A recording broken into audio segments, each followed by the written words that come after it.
쿠팡이 크리스마스였던 전날 해킹 사태에 대한 자체 조사 결과를 기습적으로 발표했습니다.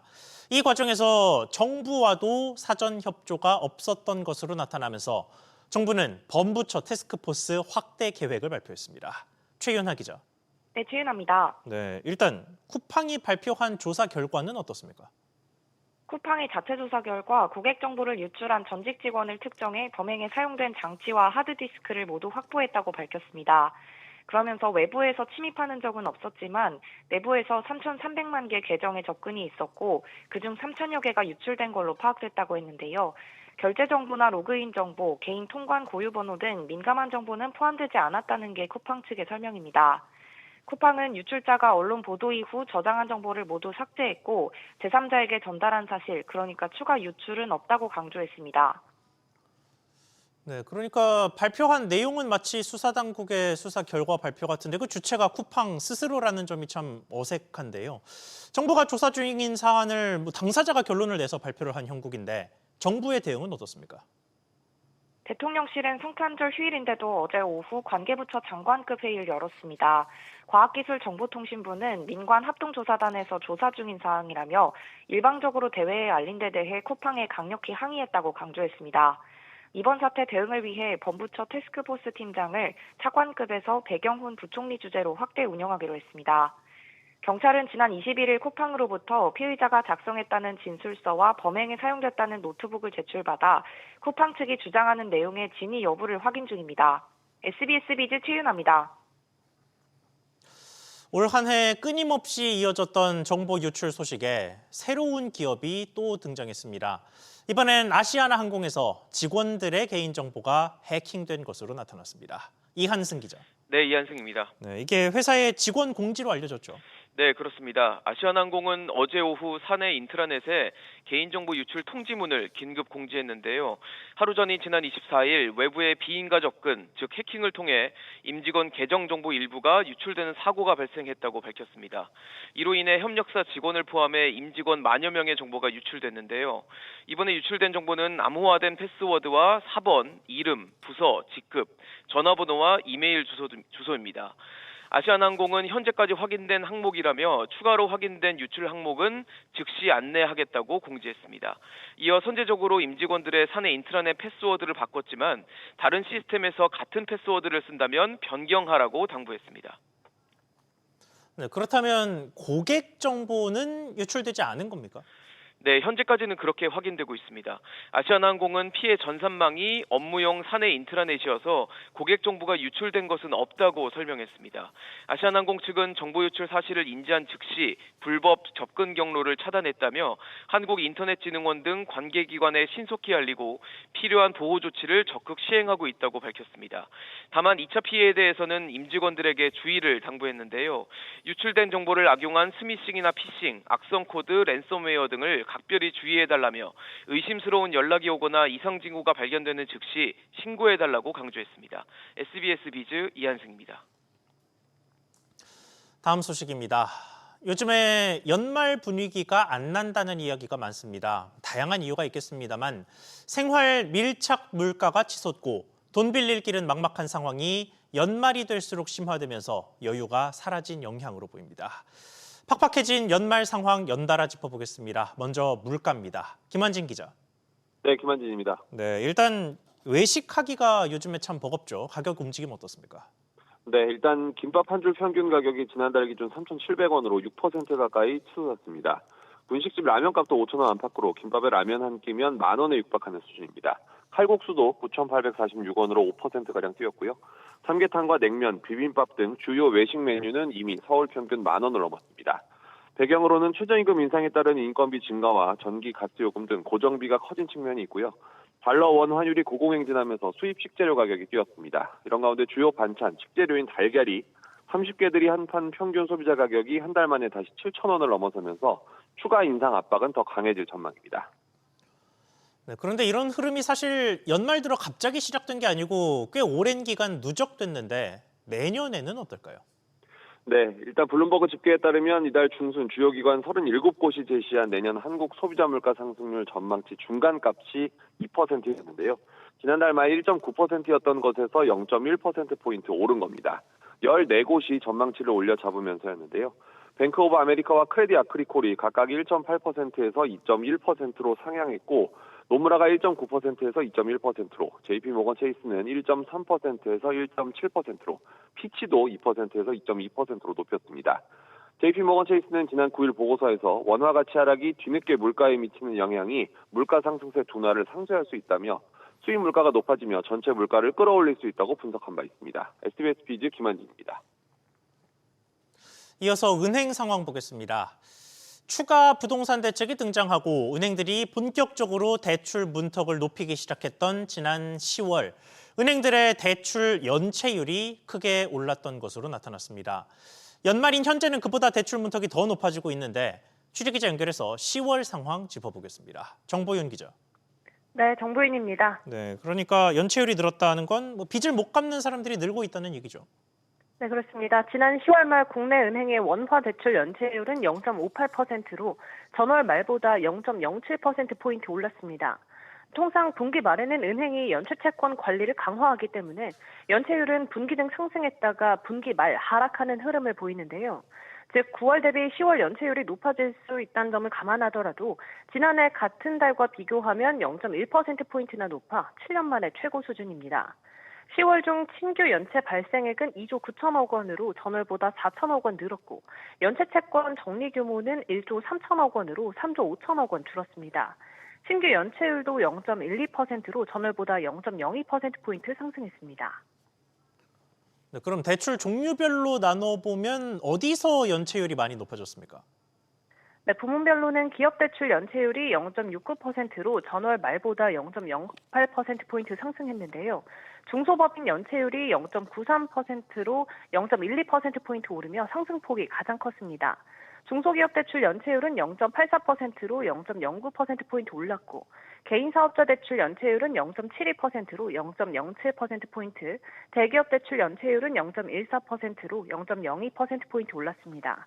가계대출 연체율도 0.03%포인트 오른 0.42%로 나타났는데요. 주택담보대출 연체율은 0.29%로 0.02%포인트 상승했고 주담대 대출을 제외한 신용대출 등 가계대출 연체율은 0.85%로 0.1%포인트 증가했습니다. 금융감독원은 향후 개인사업자 등 취약부문과 부진이 지속되는 건설, 지방 부동산 등을 중심으로 부실이 확대될 수 있다고 우려했습니다. SBS 비즈 정보인입니다. 연말이 되면 특히 신경 쓰는 것 중에 하나가 막판 연말정산 환급을 위한 소비 패턴 점검입니다. 그런데 지난해 상황을 집계해봤더니 13월에 월급은 고사하고 13월에 약탈이라는 말이 나올 정도로 오히려 세금을 토해낸 직장인이 적지 않았던 것으로 나타났습니다. 오서영 기자. 네, 오서영입니다. 네, 세금을 추가 납부하게 된 직장인들 규모가 얼마나 됐습니까? 네, 국세청 국세통계포털에 따르면 지난해 기속 근로소득 신고자 2,107만여 명 가운데 추가 세금 납부를 통보받은 직장인은 377만여 명으로 전체의 17.9%를 차지했습니다. 1인당 추가 납부한 세액을 보면 전년보다 4만 원 늘어난 117만 원 정도로 역대 최대를 기록했는데요. 해마다 근로소득이 증가한 결과입니다. 특히 지난해 기준 1인당 평균 근로소득은 4,477만 원으로 전년 대비 152만 원 늘었기 때문인데요. 지난해 반면 세금을 돌려받은 근로소득자는 전체의 70.5%인 1,485만 명에 그쳤습니다. 2023년과 비교하면 4만 명 줄어든 수치입니다. 네, 그러면 주로 어떤 변수 때문에 이렇게 세금을 추가로 냈습니까? 네, 같은 일정에서 동일한 임금을 받더라도 소득공제나 세액공제를 얼마나 받느냐에 따라서 연말정산 결과가 갈리는데요. 자녀가 있는 기혼자는 상대적으로 소득공제와 세액공제 혜택이 크기 때문입니다. 배우자와 부양가족 1명당 150만 원의 인적공제를 받을 수 있고 또 부양가족의 의료비와 교육비 역시 세액공제 대상이 됩니다.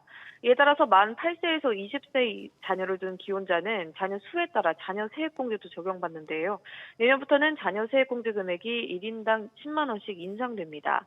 또 올해 결혼한 신혼부부는 오는 31일까지 혼인신고를 마쳐야 이번 연말정산에서 50만 원씩 총 100만 원의 결혼세액공제를 받을 수 있습니다.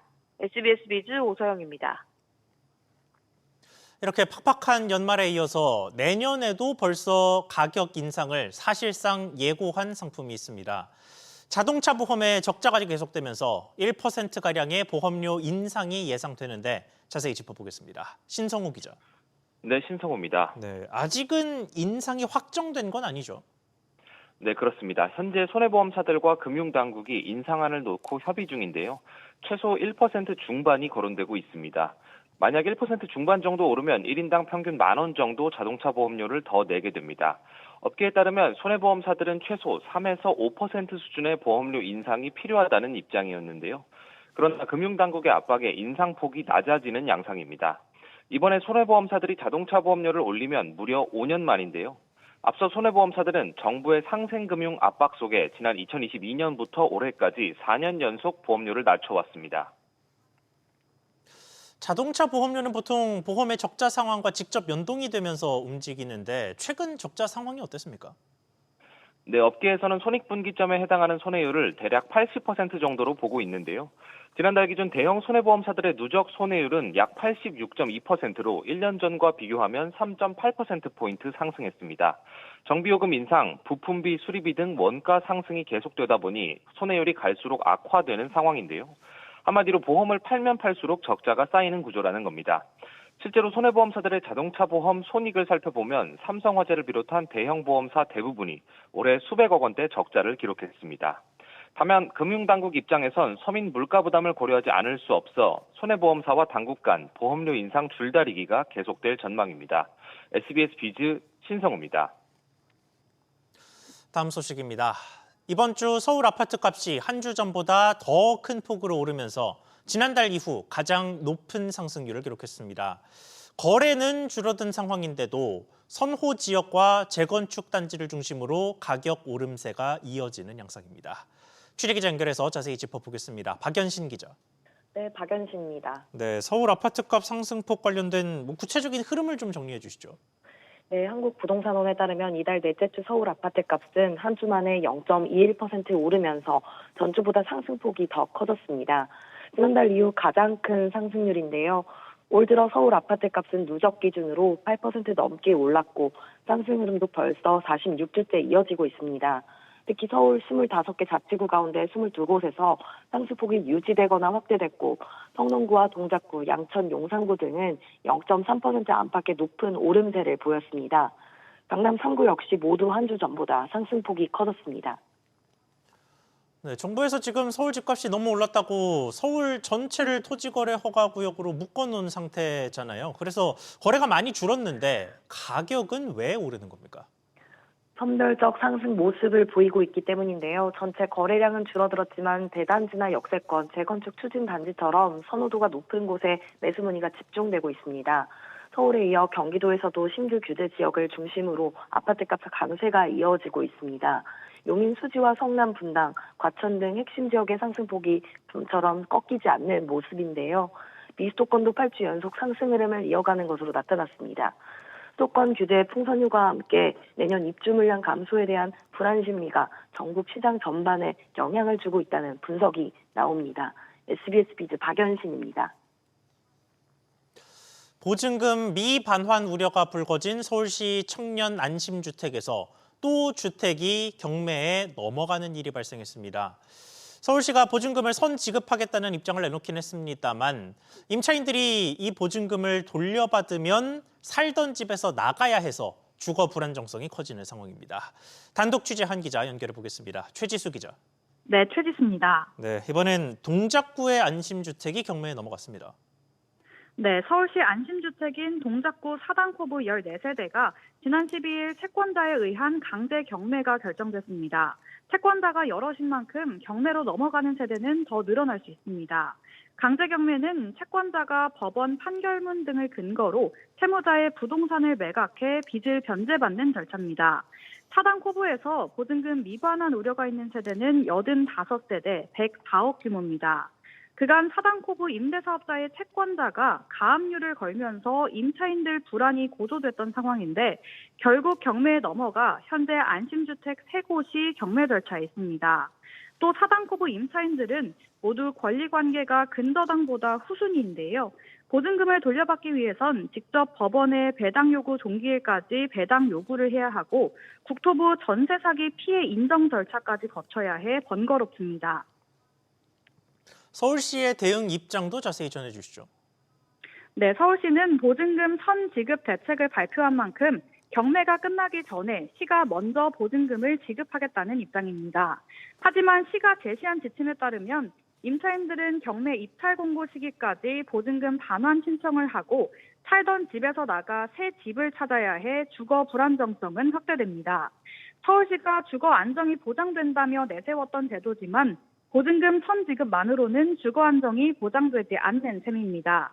실제 서울시가 배포한 안내문에선 임차인 권리 보호를 위해 한시적이고 예외적으로 대책을 마련했다며 보증금을 지급받게 되면 즉시 퇴거해야 한다고 적혀 있습니다. 피해 임차인들은 서울시가 입주 당시 약속한 10년 거주 약속을 지키지 않고 있다며 추가 대책을 촉구하고 있습니다. SBS 비즈 최지수입니다.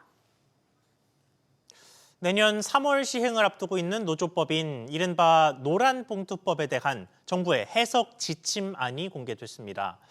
앞으로는 정리해고와 구조조정이 근로조건에 영향을 미치는 경우에는 노사 간 교섭을 해야 합니다. 취재기자 연결해 보겠습니다. 오정인 기자. 네, 오정인입니다. 네, 그동안 정리해고나 구조조정 같은 경우는 경영상 판단으로 분류가 돼서 교섭 대상이 아니었는데 이제는 노조와의 단체 교섭을 해야 한다는 거죠. 그렇습니다. 회사가 공장을 증설하거나 해외 투자, 합병, 매각 등 사업 경영상 결정 자체만으로는 단체 교섭 대상이 되진 않습니다. 하지만 이 과정에서 근로조건의 실질적이고 구체적 변동을 초래하는 정리해고나 구조조정이 동반된다면 단체 교섭 대상이 됩니다. 정부는 이런 내용의 이른바 노란봉투법 해석 지침을 오늘 발표했습니다. 비정규직의 정규직 전환, 징계, 승진 기준의 설정 및 변경 요구 등도 노동쟁의 대상에 포함됩니다. 네, 그리고 하청 근로자에 대한 원청 기업의 사용자성 판단 기준도 확대됐다고요. 네, 해석 지침안은 개정 노조법의 사용자 정의를 구체적으로 짚었는데요. 근로계약 체결 당사자가 아니더라도 근로 조건을 실질적이고 구체적으로 지배, 결정할 수 있는 자라면 사용자라고 판단했습니다. 만약 원청 사업자가 하청 근로자의 근로시간이나 임금, 작업 방식, 복리, 후생 등에 관여하고 통제한다면 원청도 사용자로 인정되는 겁니다.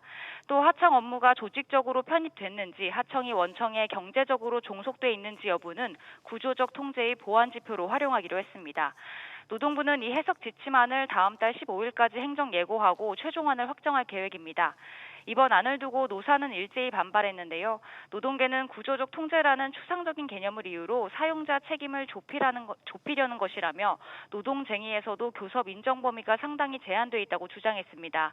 반면 경영계는 불분명한 개념 등으로 포괄적으로 해석될 여지가 있다며 사용자와 노동쟁의에 대한 예시와 내용을 명확히 정리해야 한다고 촉구했습니다. SBS 비즈 오정인입니다. 이런 법안이 아직 시행되기 전이지만 현재 진행형인 노사 간 갈등도 있습니다. 현대제철과 한화오션의 하청 노조들이 원청 회사들이 자신들과 직접 교섭을 해야 함에도 응하지 않고 있다며 중앙노동위원회 조정을 신청하면서 압박을 가하고 있습니다. 다만 사측이 참석 자체를 거부하고 있어서 조정이 이루어질 가능성은 작습니다. 류정현 기자. 네, 유정현입니다. 네, 현대제철과 한화오션 오늘도 나오지 않는 겁니까? 그렇습니다. 우선 오전 10시부터 현대제철 비정규직 지회의 조정이 오후 2시에는 한화오션 하청노조의 조정이 잡혀 있습니다.